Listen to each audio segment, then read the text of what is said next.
Unguided with Henry, with Richard and with Roger.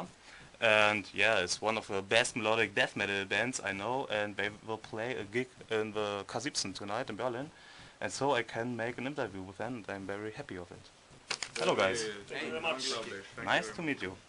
I'm very happy that I have the opportunity to interview you, and I want just to ask you, arrived you at Berlin without any problems, or have you problems like in Prodden, and what exactly happened at the border of Switzerland? We don't still understand what happened really. It was really weird because I mean, we left in the morning and we were supposed to be there in 4 hours or something, and we were actually in the country, like yes. Behind the border of Switzerland. We passed Austria, we passed Switzerland, but the highway was which we were traveling was closed, so we had to choose another border entering into the country, and there we kind of ran into problems. Okay. But Deadlock was able to play. Yeah. We weren't traveling with them actually. So. Ah, okay. So it was a problem. You don't know why, but yeah, we know because we were supposed to declare everything. Because the given rules in Switzerland is that you have to pay a lot of money to get your merch into the country, and so we figured we can kind of come away with it by saying we won't sell our merch. Like, we had merch in the vehicle, but we won't sell it on the venue because of the rules. They don't want to. And no, so they kind of took it like we were lying to them. Also, they counted in all the merch. We had to pay a big fee because they said we lied to them. And then we paid for all the VAT cost for the merchandise we had in the vehicle, and then they decided to weigh the vehicle as well with all the persons in it, and we were like 400 kilos overweight. Okay. So they couldn't let us into the country because we couldn't use their roads since we. So you paid a lot of money, but you have to drive back. Yeah, they sent us right back. That's to a pity. Austria. So that's kind of fucked up. And so there wasn't a gig, and you had to play in Stuttgart and hope that the the guys of Switzerland came to this concert. Yeah, we said we tried to save it somewhat, and we said everyone in Switzerland that bought tickets in Switzerland could come to the Stuttgart gig and come in with that ticket. Yes. But still, I think there was like 4 or 5 people from Switzerland. I think it's very hard. Yeah, it's pretty hard. Weekend, I mean, if it's hard for us to get out inside the country, it's probably hard to get out as well. it's probably possible. There was a couple of heroes that actually showed up. That's shit. No, it's bad. But yeah, tell us please how it could happen that you play a few gigs in Germany, you want to play in Switzerland and so on. On the official homepage, one can read that Roland only joined the band with promising that there wouldn't be any extensive touring. So I was afraid that you never come to Germany, and yet you are on tour. What's happened? I mean, 6 days is probably not extensive touring in Roland's book either, but... Back in the days with Sonic Syndicate, we did like 3 months of touring, yes. and even more, and we were going, first tour and then another tour directly after. And that was a bit too much for Roland. So you plan little tours, not too big tours? Yeah, and this time we take it much easier. Like that. I mean, we're kind of doing this in symbiose with our normal lives as well, and we don't want this band to interfere too much with our personal lives and our normal life. So a friend of us called Tom, which is booking our shows in Germany, have been working with us for ages in Sonic Syndicate as well. And he structured up this whole trip and everything, and it's really convenient for us. So it was not hard choice for us to do this small bit of tour. Okay. But without him, I don't think we would have come over at all. So it's a lot of thanks to him. You say something like your normal lives, yeah. And there I have a question. I read in the last year, I think, that you work as a full-time electrician or something like that. Yeah. So is the Unguided for your more or less a spare time project, or is it really a professional band like Sonic Syndicate, or I think that by April is too? With Sonic Syndicate we was quitting our jobs and everything and was focused 100% on the bands. Yes. And and this time we have more like a hobby project. It's it's not hobby project, but it's in a professional way. Yeah, you have to understand that we are very serious with the band, even though we can't put everything aside to make the band grow and make it as big as we could probably get, but we really work hard with it, even though we're not on the road all the time. So it is not your really job. You had another job, but you gave all your free time to the band. Yes. And Yeah. This is our. I mean, Sonic Syndicate was a hobby that became a work, and Yes. all of a sudden it became boring. Like this, we want to have like the energy and the fun you have with the hobby project, and like meeting all the people and stuff like that. And we don't want it to interfere too much on our usual life, cause in Sonic Syndicate, it's only related. We had to pick a side. Either you have a normal life and the both elements to like a more perfect symbios kind of deal. so you say all work is be boring after a time. So can you say that a hobby band or a band what is not the work is more authentic than another one? So that the Unguided is, or other way around, Sonic Syndicate wasn't that authentic like the Unguided are? No, I would say it was fun and it's a good experience and everything, but there's also with that much touring and that much time spending the six of us, like when we spend time the six of us together for such a extensive periods of time every year, friction appears between the members as well, and that is something we want to avoid in this concept. We want to we have bunched together all the good people we know, or like everyone is pretty much somewhere similar in our daily lives as well, and we're just trying to structure this business and the band out from how we want to have it like in a more authentic way, as you said, like more everyone is feeling good, and like it's not all because of the business, it's more of the people in the band, like we take care of the So people. you are our friends in the Yeah. normal life. Yeah, for sure. It's more important what we want to than what some corporation want. Yeah. Yes. It's for us, and of course for the fans. But So you are your own management, more or less. Yeah. Okay, that's cool. That's pretty cool. So let's talk about your record label, because I think it fits in this way. With Sonic Syndicate, you were labeled at Nuclear Blast Records, and this is, as far as I know, the biggest metal label in the world. And nowadays you are labeled at Deadlock from Sweden. Okay. How is it to work with them, and are there big differences between independent, a small label, and the big label? And what is more comfortable for an artist or a band? A smaller label is probably more convenient for us in this day and age, because it's our band is really not that dependent on a label, and it was more our names that carried the label, like than the other way around. When we signed to Despot, we just wanted them to handle a lot of administrative issues we had, and not to have any saying in the music, any saying how we manage the band, any saying in anything really. And it's easier to be on a smaller label if you want to keep that concept in the band instead of going to a big label, because it's always going to be a lot of demands on the band when you're on a huge metal label or a big label, and we don't want to put us in that situation again, basically.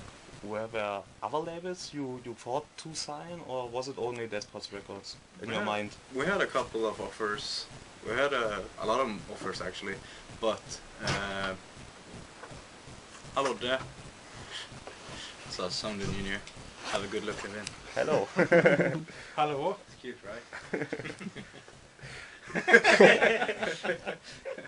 Yeah. Where were we? Okay. totally lost. I'm lost. Yeah. Okay. I have to come into my question structure. Offers from other. Yeah. We had a lot of offers from other labels, but ultimately we had a friend at Despot's Records, which we have worked with a lot in the past, and this project was and people that have done good work for us in the past, So it felt comfortable and good to sign to his label because we know we were in good hands. Basically. So you think you will be at this label a longer time in the future? We have just signed for one record, so we don't know what will happen, but Okay. we like them very much, and we are very curious to see what they can do for us Okay, then let's in the see. future. So We're in a good position now. Yeah, it's, since the contract is basically over, we're in a good position now because the album's really successful and Yes. the career we've just been doing this for almost a year basically, and it's going really well, and so that's opened their eyes for a lot of other communities or labels as well, obviously. So we'll see. It's not Okay. destined that we sign to Despots maybe, but it's we have worked in a good relationship now during this year, so hopefully. Okay. Depending on your sonic traditions at Sonic Syndicate and at Dead by April, which is the genre or how you would say you belong to in your eyes? I always called the old Sonic Syndicate metalcore, but then I read on the internet melodic death metal. I don't know to them, and I asked a friend of mine who is a black and death metal fan, and he said no, Sonic and the Unguided isn't melodic black metal. What would you say? What genre is it, and is it important to have a genre, or is it? It's definitely extreme black metal. Yeah, it's some grindcore. Yeah, Okay, grindcore death black metal. with some grind elements. we don't really care when we write music. We just do and write what we like, basically. Sometimes we write melodic death metal just to upset people. Okay. We usually Yeah. Modern melodic death metal. I think if That's people what I ask me, if like serious people ask me, I often answer like melodic metal or modern melodic metal, basically. Okay. My intention was if you can say it is the Swedish type of melodic death metal, cause I wrote it in one of my latest term papers in university, and I mentioned bands like the Old Sonic Syndicate, Dead by April, Scar Symmetry, Soilwork, Dark Tranquility, and Flames, and of course you. And there's a very big contrast to other metalcore bands I mentioned, like As I Were Dying, Atreyu, Avenged Sevenfold, or in Germany, Cajon, Caliban, Heaven Shall Burn. So I thought it is really a national, special way of melodic death metal. Is it right, or would you say no? There are bands in Germany too. They sounds like you. I don't think I'm not too keen on this this genre thing, or like to put bands in boxes and like ship them out. yeah, a lot of people like that because it's easy to say that I like that kind of genre, but it all comes down to one thing, and that's good and bad music. Yeah. So do you like good or bad music? Yes. And you can call it whatever you like. As far as I'm concerned, I don't really care. It's even like you can break it down even more, and it's like good or bad songs from a band. Like one band which is utterly shit can write one good music or one good song, because it's in the end it's a lot about luck as well. So I think it's really interesting, because if you ask fans, they would say, oh, genre very important. And every time I asked musicians for everything, they said, oh, genre, shit of it, boxes, and so it's really interesting, I think. I think we play exactly what we want to play, and what gets us moving, and like what we think is important to make a statement in the music business, and I think it's up to the bands. Okay. Oh yeah, I think it's I think all the genres and what people call it, it's more up to the people who listen, more than it is to the band to decide. Yes. This is what you listen to. And you are not angry if somebody named the wrong genre or something like that. No, really. We're a little So bit if I go out and say, yeah, you are grindcore, it's okay for you. Yeah, it's fine. It's Okay. we are more open-minded than that. Yeah. Okay. You said something like good and bad music, and therefore I have a question. Your official Facebook page, is it done by you or by something It's an alien extra? life form. What? On Mars. No. Yeah, it's us. It's done It's you. by us and running by us. Okay. 100%. You posted the Linkin Park song "Burn It Down" and write something like it sounds really, really massive. So I hoped, yeah, it sounds like Bleeding Out, Giving Up, Numb, and songs like this. I listened to it and I was very scared. In my eyes, it was Lady Gaga featuring Eminem, supported by Madonna. So, on the other hand, you said that the last Sonic album was too poppy, and so it was bad music. What is good music in your eyes? What makes music good? Contradictional, isn't it? I mean, I think it's the songwriting that's interesting to me, and like the vibe in the song. As I said, it comes down to single songs for me. It's not really like whatever it's poppy or whatever is more metal. I'm not like that. If I find like any melody or something that appears to my liking in a song, that's the notion I go with, and what I utterly think is good and bad have nothing to do with whatever it's metal or if it's pop music, basically. So I think a metal song can be fucking bullshit, and I think a pop song could have, of course. And regarding the last Sonic album, that was just didn't feel to me my liking, and it was more about the songwriting and how the music on that album touched me. It didn't really come across as a good album or good songs to me, and yeah, I guess the Linkin Park song was way better than that. But I think it was Roger that I posted was just writing it because I was joking and irony, and become a huge Yeah, it was a big like discussion, and epic But, battle. hardly no one liked it. I think. I thought I was inspiration of something poppy, but the song is very heavy, so it's not have nothing to do with yeah. Like a pop song can be heavy, and a metal song can be poppy. It's Yeah, of course, yes. It's the music is too dynamic to just like break it down and try to be narrow-minded about it. It's more about trying to be open-minded. If you hear something you like, why doubt that feeling? If it's another genre or your friends will fucking bash you for it, it doesn't matter. You should stand up for what you like and whatever appears to you liking, I guess. I would sign it. So Totally right, I would say. Yeah, let us talk about the structure of the band. If you look in the internet, who is the member of the band? There's only called Roger, Richard, and Roland. But was this with Henrik and with John? Are they members or are they live members? And who of you wrote the lyrics and the melodies and so on? Henrik and John is very much members in the Unguided and have been for a long time now, basically. I don't know when we did it official, but we did it official like probably after last summer or something, or by the time we recorded or released the album. Our view of the whole project is a bit different now than it was in the initial birth of the band.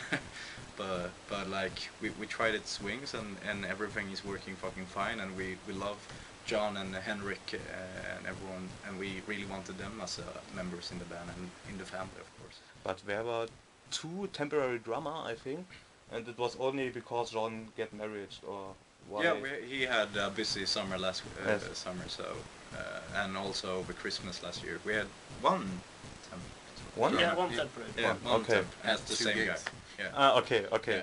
So it's Then been the I same guy. read something wrong. Yeah. Per Kvarnström, we play in a band called By Night. Pretty cool. Yeah, this band is not bad. It was posted on your Facebook Oh, page, yeah, and yeah. it is not bad, I had to say. It's And regarding nice. the music and lyrics and stuff, Roger and Roland have been writing songs for Hellfall. Or you've been writing most of I the write the structure of it. the lines of the songs, and Roland did the song, the lyrics and melodies. Roland did the lyrics? No, the solos. I mean, Yes. guitar solos, and he did vocals together with Rich. I do all the lyrics and then we do the vocals together. Or I'll do like a rough sketch and we put them together and he put his melodies on them and stuff. Yes. So. And John was recording the drums for the album, so in he have been a part of the writing as well. in every recording of you, cause I remember that I at a record or in the internet read drums by Roger, and I thought, oh, Roger can play drums, or are they recorded drums? on the? They So were it was one. composed by Roger probably. Like he wrote the drums. Yes, but it was It's played by different. Yeah. by John definitely. I was writing the drums to my guitarists, but Yes. John was playing them. And Okay, Did You're very confusing. So, if you want, we can come to an end slowly, but I have 2 questions left. That's fine. The first is, what is the current relationship to the current members of Sonic Syndicate and the band itself? Because in the last I felt a lot of hate in the words, if I read in the internet, but on the other way around, on the official Facebook page was posted that you are on tour, and if you go at sonicsyndicate.com, you can choose a destination, what is pretty funny. Is this the evil work of Roger or John, or is this a sign that you get to a more or less normal interaction between or relationship between the 2 bands? I don't know. We don't really care anymore, I guess. It's nothing.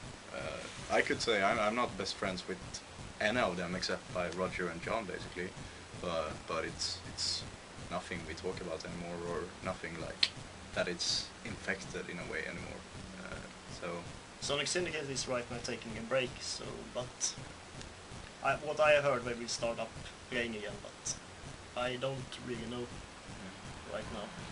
it's a bit in different stage, really. It's we don't know. Probably not the right guys to ask about No. what they did. No, Yeah, okay. We're focused on the Unguided, and that's what we want to do. So That's fine. It would be a shame if not. So I see there's a question more. Damn it. But it's a very, very important question for my bachelor thesis, so I want to ask you.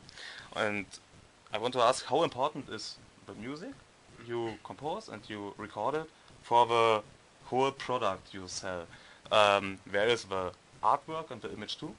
And so this different parts of a product. And how important is the music and how important is the image? Like, you are not limited by your label and the 616 Army. With you, we can do anything we want and so on. How important is this image from there? I think the Unguided is entire concept. It's not just about the band and the music. It's like it's been more of a big organ with like the whole fan base, 660 Army, which are like in Sweden. They travel to every gig we have basically, and just like are standing there in the front row with their 660 shirts.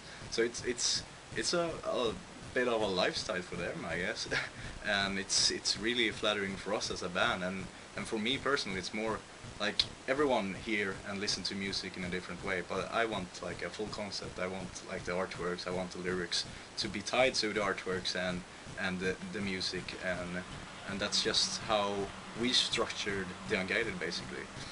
And the fans are really seems to be into it and really loves the whole concept. So it's more than just a band and their fans. It's like a whole big organization basically.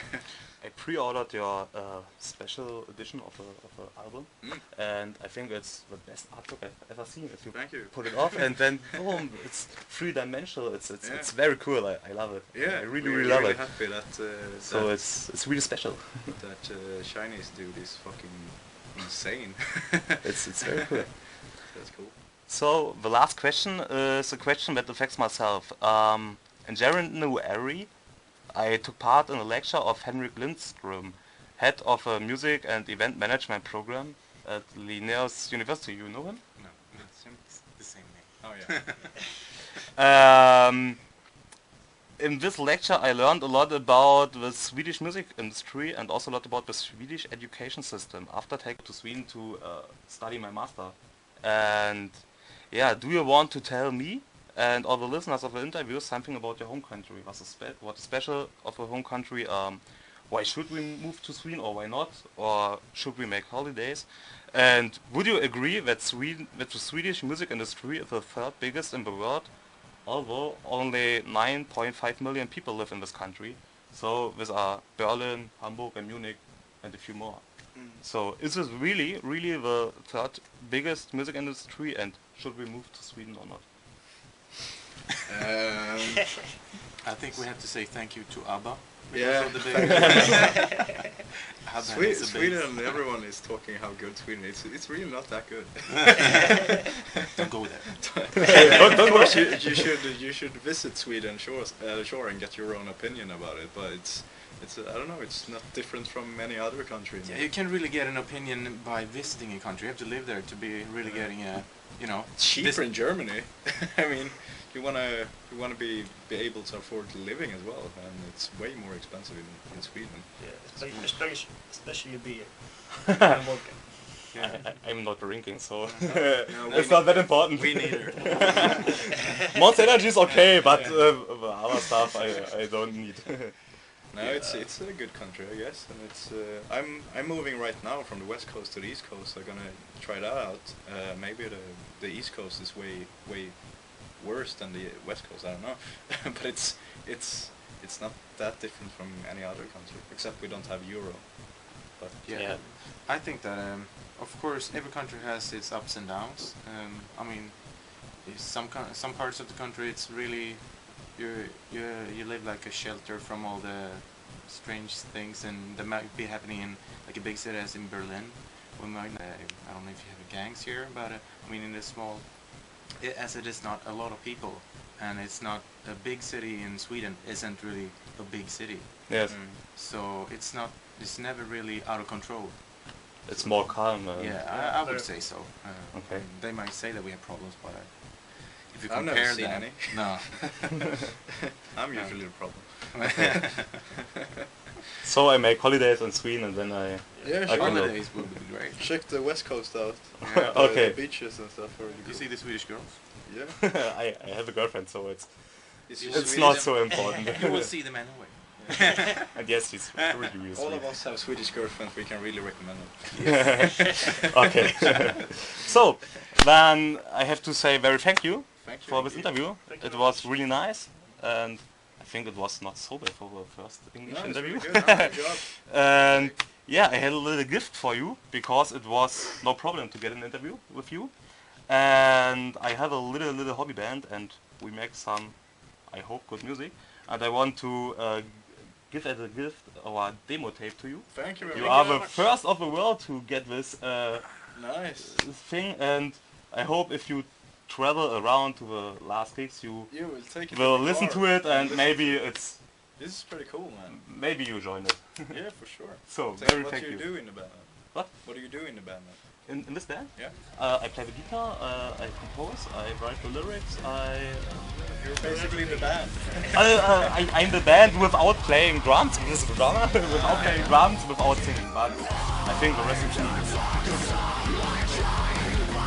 Oh yeah, maybe in 2